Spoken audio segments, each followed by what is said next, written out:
Allow me to reintroduce myself. My name is...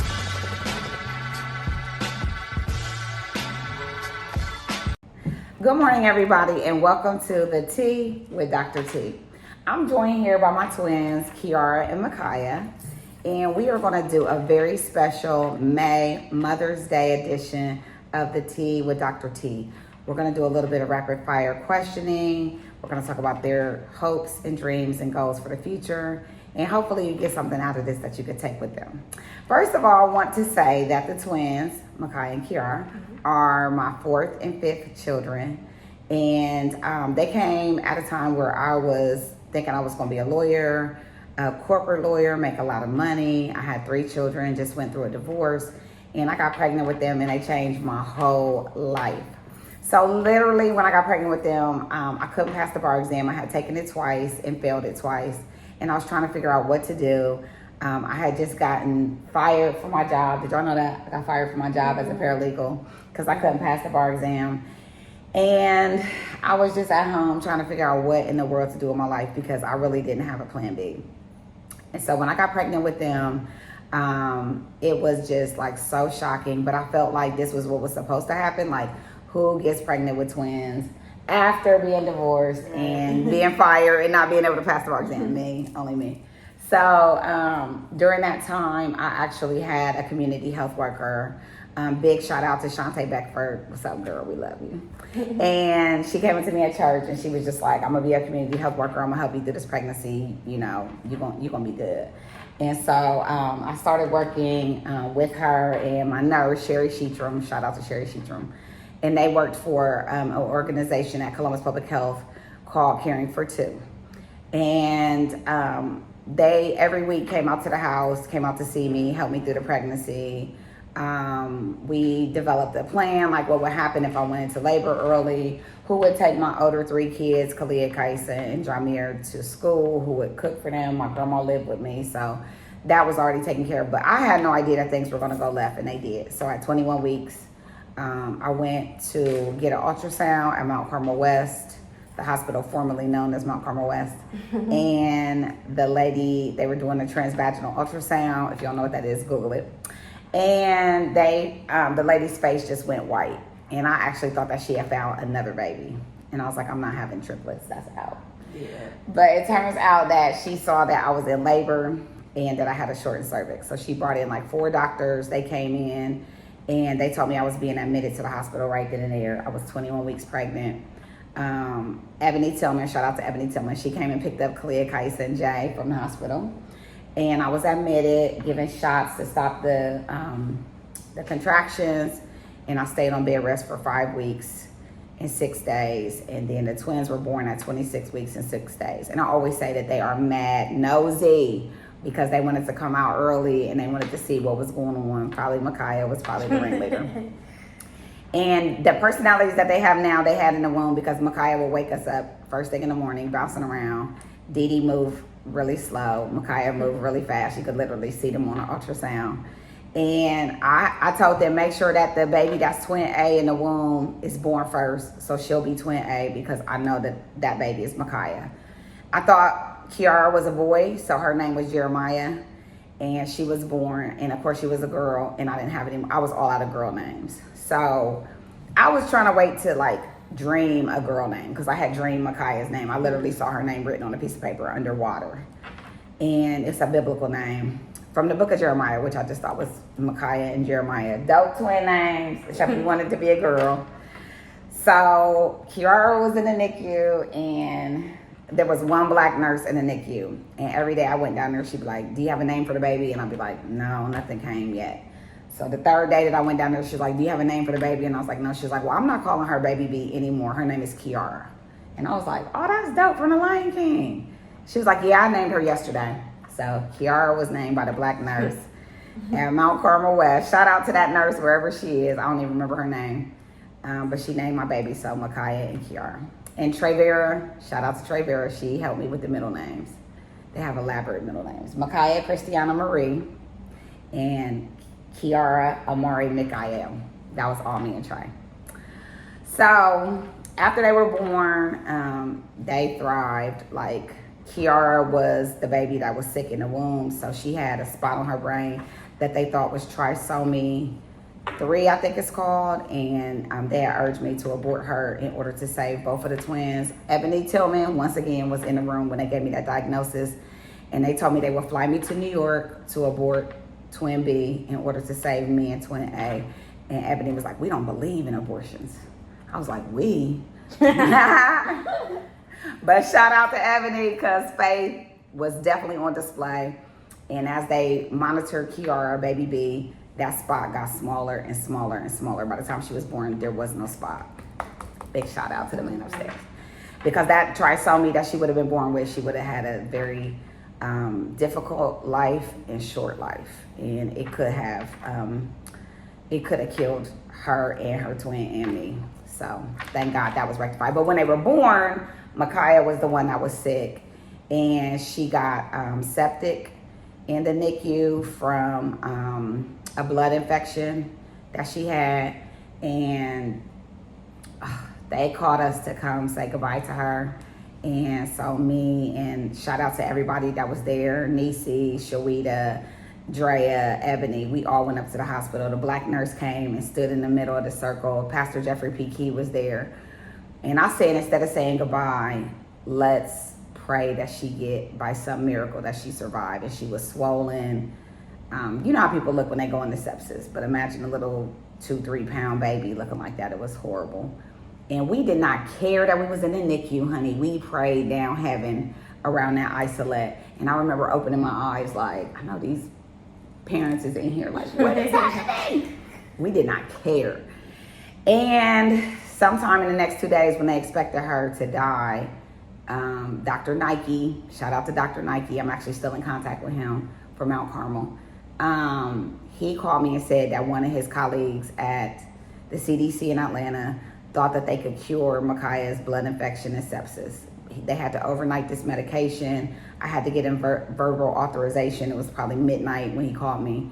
I gave them the verbal authorization. They overnighted the medicine. They said they didn't know what the side effects would be because it hadn't been tested yet. They gave it to her, and she is here. So shout out to the big man above. I knew the twins were destined to do big things. Me and their dad have been friends since we were 5 or 6 years old. We kept interweaving in and out of each other's lives. It just felt like they were meant to be. So big shout out to them. They've been great kids, great encouragers, my road dogs. So this is our first all girls trip that we taken. We in Florida right now. Big up. This was supposed to be their graduation trip last year, but we here now doing it. So we just thought it'd be fun to do a podcast with us. They're both, doing their thing big in the world. So I'm gonna let them introduce themselves. So Micaiah, you go first. Hi everybody, I'm Micaiah, as you all know. Right now we're in between schools. You know how that go. We're trying to figure out what we want to do with our lives.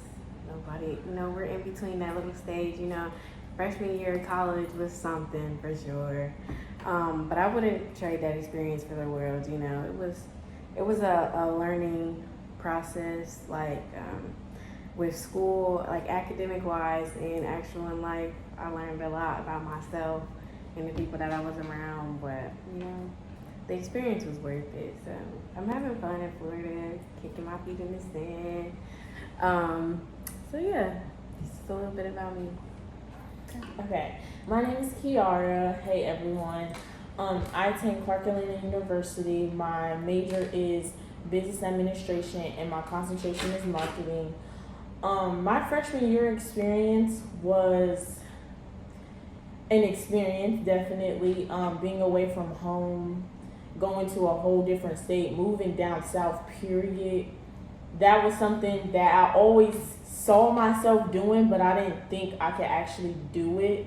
So planning it and telling my mom, Mom, I actually want to go away for school. I don't think she took me serious at first. I didn't think she actually thought I was going to do it.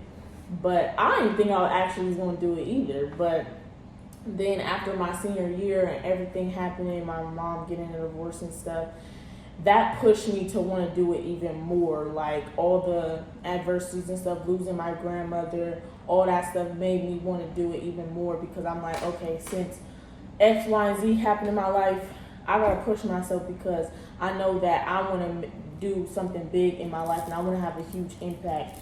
And so I thought that, well, I still think that this school is going to help me a lot to do the things that I want to do in my life, especially in business and in real estate and in other stuff that I want to do. I think going to my school is going to really help me. So I'm really grateful that my mom let me go, because I know a lot of people that wanted to go to my school that their parents didn't let them go because they couldn't afford it, or because it was too far, they thought it was too much. But my mom let me. She let me. So I'm happy that she let me go, and she's letting me experience college and life. And yeah, so that's me. Okay, stood up a girl. All right. So y'all ready with y'all questions? Mm-hmm. Okay. Yeah. So first, our questions is going to be about her personal life and her motherhood journey. So my first question would be, what was the hardest part about raising 6 kids while pursuing your education and career? Most of you all know that this woman has every degree known to man, but the biggest of all is her being a mother to 6 children. I don't know how she did that or why, because that could never be me. Nothing. She's gotten all of her degrees while being a mother. There was not a degree besides high school diploma that she got without having no kids. So this is really like a superwoman type of thing. Yeah, because going all the way to get her doctorate with 6 children in between. And did you have grandkids yet? Yes. And 2 grandkids with her two grandkids and get her doctorate. Mm-hmm. Well, I would say for me, one thing that has really helped me, when I had Kalia, when I was an undergrad student at Vassar, there was like an advisor that I had named Dr. Constance Berkeley, and she just really took a lot of time with me when I was pregnant and when Kalia was a baby. And one thing that she told me 2 things that always stuck with me. One was, whatever you're doing, give that thing your all. So like when I was at school, I gave it my all. When I was a mom, I gave it my all. When I was trying to be a wife, I tried to give it my all. You know what I mean? Like I tried to give everything my all. When I was a rapper, I gave that my all. Like when I was a writer, I gave it my all. Like whatever I was in, I wasn't being a student and thinking about, oh gosh, when I get home, I gotta do this. I wasn't with my kids and thinking about, oh, I need to be writing this paper. Like whatever I was doing, I was fully submerged in. And I think that really has helped me, because I don't have regrets. It's not like I was like, oh, I missed out on my kids X, Y, and Z because I was getting a doctorate. No, I was right there with y'all. You know what I mean? Whatever. Just had your computer. Yeah, just if I had to have my computer out, I did. But it was like I didn't miss things because I was pursuing multiple things at the same time, my career, whatever. So I always try to be in the moment. The second thing that Dr. Berkeley told me was, if you do the hard work of raising your kids early, then you get to enjoy your kids for the rest of your life. But if you slack on raising them, on really doing the hard work of raising them, then you're going to be raising them for the rest of your life. And that's something I always thought. So when it came to bedtime routines or discipline, or, you know what I mean, making sure y'all knew education was important and homework was important. And, you know, I just made sure that I tried to do as much of the hard work as I could early, so that now we get to enjoy each other and I'm not, you know, still trying to raise y'all and y'all 18 years old. That was a good question. Shoot. Okay, the second question that we have for you is, how did being a single Black mother shape your values and parenting style? Well, it's ironic because my senior thesis at Vassar is literally titled Moving Beyond Invisibility, America's Perceptions of Young Single Black Motherhood. And that title was Moving Beyond Invisibility. I got that from Tori Maldonado. Shout out to Tori. He was the most recent commencement speaker for Vassar's graduation, and he was talking about being Afro-Latino and how people, you know, they don't know even that there are Black people that are Latino or Black people that speak Spanish. And so when I saw that title, I also thought about being a single Black mother and how just like you're invisible. People think once you have a baby, they'll just write you off. You'll never be anything. You'll never accomplish anything. You'll never, you know, your goals are just out the window. And I'm like, why? Why can't I still be a viable candidate to graduate even though I had a baby? Why can't I go on and have a successful relationship even though I have children? Why can't I go on to achieve higher education with children? Like, why do people write you off when you have a child, the same amount of hours you have to put into a job is the same amount of hours you can put into school. Right. You know, you just have to do it differently, but it doesn't mean you cannot do it. And I just think that, like, you know, somebody told me today, anything you put your mind to, you can accomplish, but you have to first be able to visualize yourself doing it. And it was just like, I didn't have any role models, you know, to look at to say, oh, they did it. You know, my mom graduated after she had me, and I think that really fueled me because she didn't drop out when she had me, but she wasn't a single parent. She had my dad, she was married. But I still thought about that. Like, she could have dropped out too, and she didn't. So that helped me to propel me. But, you know, having a dad or parent or not, when I decided to have my children, I knew I was taking on that responsibility. Me and God, you know what I'm saying? And so it was like mommy's baby, daddy's maybe, you know what I'm saying? So I didn't have a strong parenting figure, you know, to say, okay, I know he has me. I know we can balance off. You know, that hasn't been my story. I know a lot of people that has been their story, but that hasn't been my story. But I knew that I had what it took to raise my kids because I loved my kids. Like, that's the thing I didn't expect. Like, I didn't expect to love my kids the way I did from the time I had Kalia. Like, that love is just unparalleled, and there's nothing that I was not going to do for y'all to make sure that y'all had a good life. That was good. Okay, our next series of questions is going to be education and career. So what inspired you to pursue a doctorate in education after becoming a lawyer? Basically, y'all, so after I had, you know, went through law school, basically I went to law school to make money because I had 2 kids. You know, they had 2 different dads. I just didn't want to be a stereotype. You know what I mean? So I was trying to, like, okay, if I'm going to have 2 kids with 2 different dads, like, at least I'm going to boss out the rest of my life. You know what I'm saying? I'm going to be a lawyer. I'm going to make money. They're going to go to private school. You know, I had it all figured out, except I didn't weigh in not being able to pass the bar exam. You know, I didn't weigh in having a failed marriage at an early age.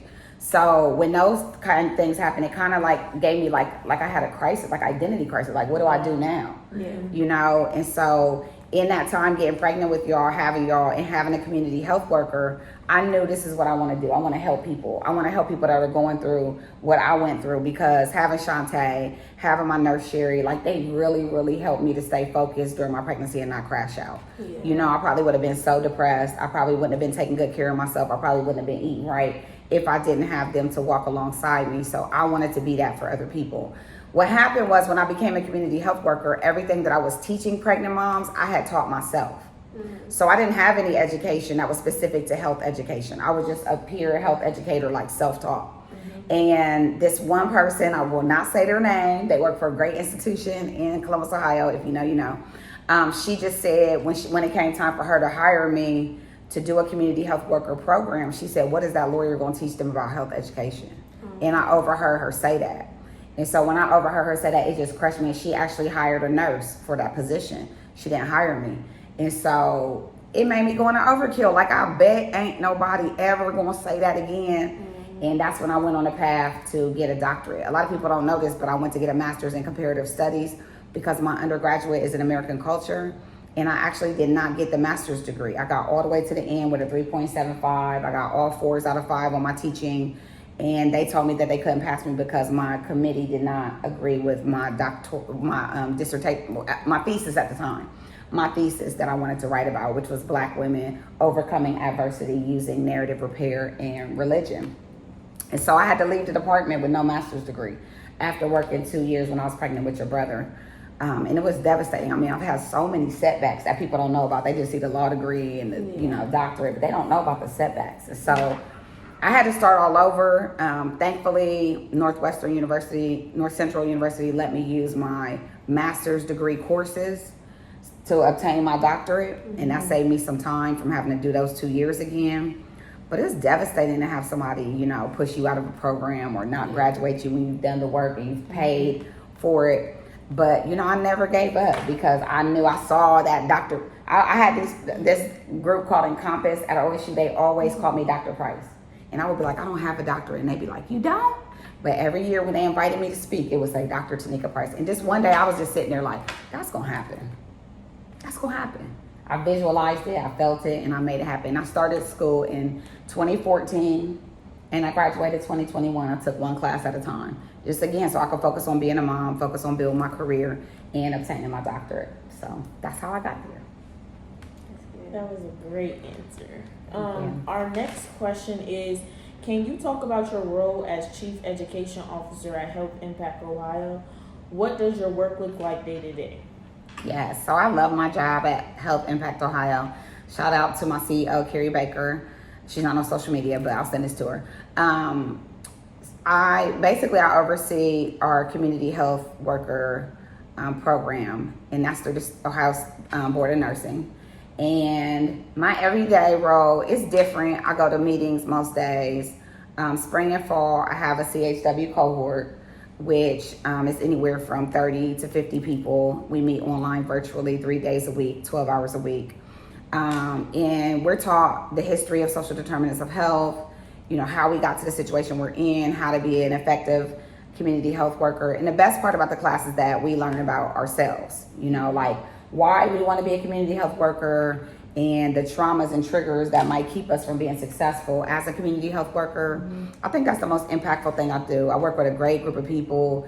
Alicia Moxley is my second in command. I could not do what I do without her. We just have a great team at Health Impact Ohio, and we're able to help, really spread the word about getting good healthcare, quality healthcare to all Ohioans, because you really should not have different healthcare because you live in a different zip code. And that's unfortunately what's happening today. Yeah. So we want everybody to be able to get the same quality healthcare no matter where you live. Okay, that was a good answer.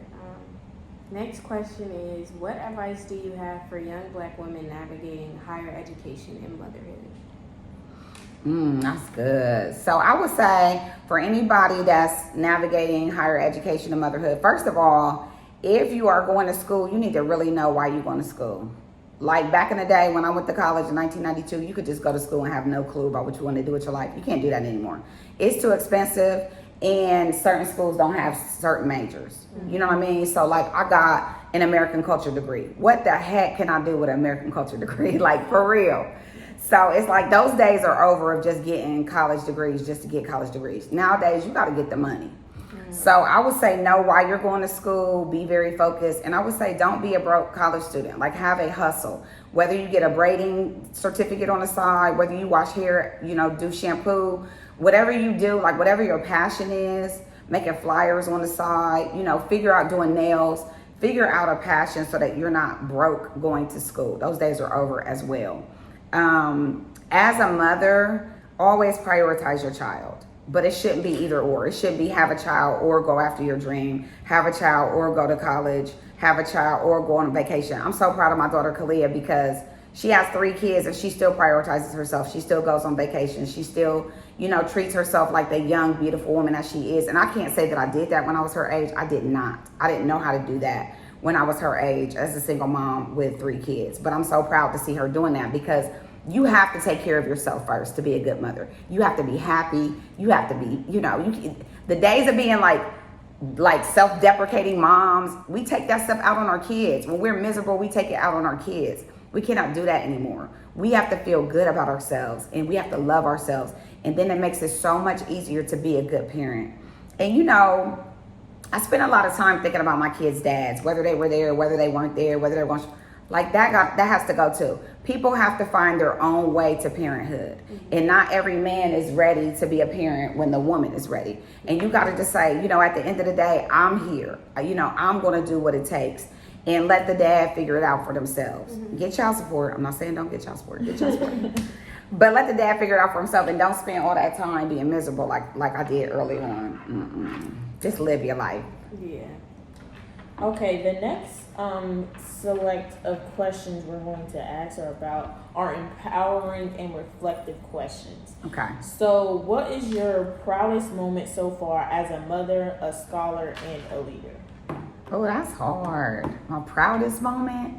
I would probably say every time that I gave birth, it was like I didn't have any other kids. Like, it's a really weird feeling, but it's like all 6 of my kids are so different.